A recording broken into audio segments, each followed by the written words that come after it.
গতকাল আমাদের একজন সহকর্মীর চাঁদাবাজির আমরা খবর পেয়েছি, আমরা আরো বক্তব্য পেয়েছি।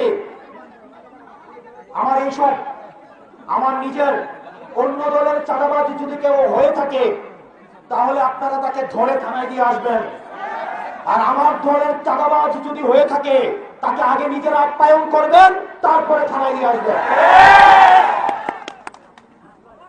এই 20টা চাঁদাবাজ আমাদের আশেপাশে এখন হচ্ছে, অনেক তেলবাজ জড়ো হয়েছে। এক জায়গায় দাঁড়াবো, পিছন থেকে সেলফি তুলে প্রিয় নেতার সাথে প্রিয় সেলফি, এই সেলফি বেছে চাঁদাবাজি করে আছে না এরকম? এই সেলফি পলিটিক্স বাদ দিতে হবে। আপনারা যারা রাজনীতি করতে চান, আমার কথা হয়তো আপনারা পছন্দ হইতে পারে। একজন সৎ মানুষ যদি আমাকে ঘৃণা করে, একজন সৎ মানুষের ঘৃণা আর 100 অসৎ মানুষের ভালোবাসার থেকে আমার একজন সৎ মানুষের ঘৃণাটাই বেশি উত্তম। এই সেলফি বক্স থেকে, এই ফুটেজ খুঁজতে থেকে আমাদেরকে দূরে থাকতে হবে। আপনি দেখবেন অনেক ফুটেজ খুঁজ আছে যাদেরকে কোনো সময় কাজে পাওয়া যাবে না। আজকে প্রোগ্রাম একটা আয়োজন করেন, তাদেরকে ফোন দেন, তাদেরকে পাওয়া যাবে না। তাদের সব নেতার সাথে তাদের ছবি, তারা এই ছবি বাণিজ্যের মধ্যে তারা ব্যস্ত।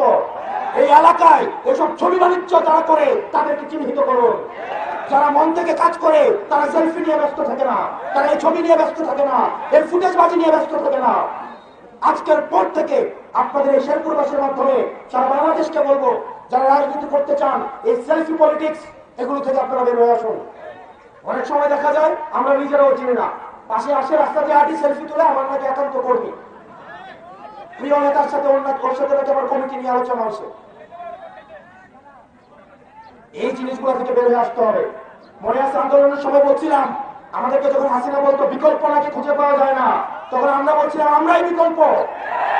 আপনার কর্মী না, নেতার পিছনে ঘুরে লাভ নাই, নিজে নেতা হয়ে উঠতে হবে।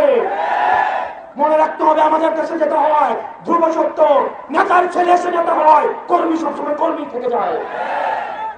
প্রিয় ভাইয়েরা, এখানে বেশিরভাগ রয়েছেন তরুণ প্রজন্ম, আমার বয়সী বা আমার থেকে কম, দাড়ি পাকাওয়ালা যা ভাইয়েরা যারা আছেন তাদের অভিজ্ঞতা আছে। আপনাদেরকে অনুরোধ করব, আমাদের যে রাজনৈতিক বন্দোবস্তের কথা আমরা বলি, আমরা যদি আগের মতোই নেতা তোমার ভয় নাই, রাজপথ ছাড়ি নাই, পিছন থেকে একটা ধমক দিলে আমার সবাই পালায় চলে যায়, তাহলে এই রাজনীতি নিয়ে আমরা কি করব? এইটা কি নতুন বন্দোবস্ত? আপনার চিন্তা মনে রাখতে হবে, যুগ অনেক পরিবর্তন হয়েছে, মানুষ এগুলো পছন্দ করে না। এই বাইক শোটা আমার মানুষ পছন্দ করে না। আপনি হচ্ছে ব্যবসায়ীদের চিহ্ন করে টাকা পয়সা নেবেন, হচ্ছে চাঁদা তুলবেন, এগুলো মানুষ পছন্দ করে না। আপনার এই জিনিসগুলো বুঝতে হবে। এই 24-এর পর অনেক নতুন করে আমাদের শিক্ষার্থীরা রাজনীতিতে আসতে যাচ্ছে। ধ্রুব সত্য, পকেট